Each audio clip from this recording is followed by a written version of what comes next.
Coming soon Amit Shah പ്രഖ്യാപിച്ചു. തെരഞ്ഞെടുപ്പിന് മുമ്പേ തന്നെ വിജ്ഞാപനമിറക്കി രാജ്യത്തെ ഞെട്ടിക്കാനുള്ള തീരുമാനത്തിലാണ് ഈ രാജ്യത്തിന്റെ ആഭ്യന്തരമന്ത്രി അമിത്ഷാ. ആരും ഏത് തരത്തിലുള്ള മുറവിളി കൂട്ടിയിട്ടും കാര്യമില്ല, അതിന് കാരണവുമുണ്ട്.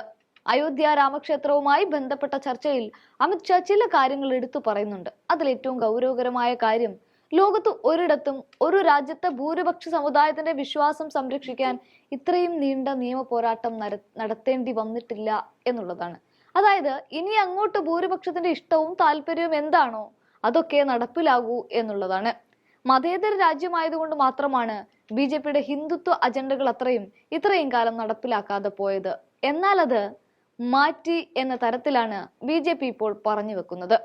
ഇനി ഭൂരിപക്ഷത്തിന്റെ അഭിപ്രായം മാത്രമേ നടപ്പിലാകൂ എന്നത്, അതിലേക്കുള്ള വിജ്ഞാപനമാണ് കമ്മിങ് സൂൺ എന്ന് ആഭ്യന്തരമന്ത്രി പറയുന്നത്. അതായത് അയോധ്യയുമായി ബന്ധപ്പെട്ട് നടന്ന ചർച്ചയിൽ അമിത്ഷാ പറയുന്നത് 140 കോടി ജനങ്ങളിലെ ഓരോ രാമഭക്തർക്കും പ്രാണപ്രതിഷ്ഠ അപൂർവ അനുഭവമാണ് എന്നാണ്.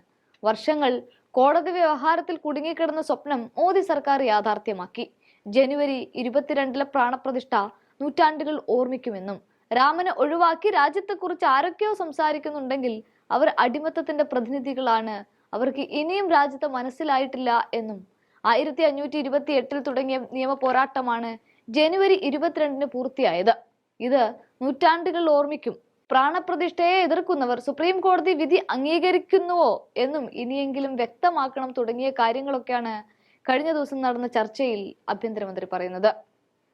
ഇവിടെയാണ് ലോകത്തൊരിടത്തും ഒരു രാജ്യത്തെ ഭൂരിപക്ഷ സമുദായത്തിന്റെ വിശ്വാസം സംരക്ഷിക്കാൻ ഇത്രയും നീണ്ട നിയമ പോരാട്ടം നടത്തേണ്ടി വന്നില്ല എന്നൊക്കെ പറയുന്നത്.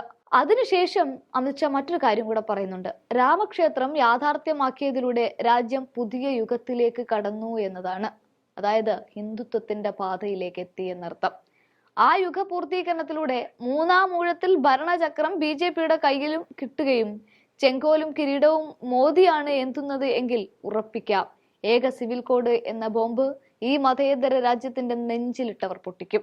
അത്തരത്തിലുള്ള പ്രഖ്യാപനം തന്നെയാണ് പാർലമെന്റിൽ കഴിഞ്ഞ ദിവസം കാണാനായതും. പാർലമെന്റ് സമ്മേളനം അവസാനിക്കുന്ന ദിവസം നിർണായകമായ പ്രഖ്യാപനവുമായി കേന്ദ്രമന്ത്രി അമിത്ഷാ എത്തുകയാണ്. പൗരത്വ നിയമ ഭേദഗതി ഉടൻ നടപ്പിലാക്കുമെന്നുമാണ് അദ്ദേഹം അറിയിക്കുന്നത്. ലോക്സഭാ തെരഞ്ഞെടുപ്പിന് മുൻപ് വിജ്ഞാപനം ഇറക്കുമെന്നും അതിലാർക്കും സംശയം വേണ്ട എന്നും എടുത്തു പറയുന്നുണ്ട്. BJP ഒറ്റയ്ക്ക് 370 സീറ്റ് നേടുമെന്നും കേന്ദ്ര ആഭ്യന്തരമന്ത്രി സമൂഹ മാധ്യമത്തിൽ കുറിച്ചുകൊണ്ടാണ് ആർക്കും സംശയമൊന്നും വേണ്ട എന്ന് തീർത്തു പറയുന്നത്.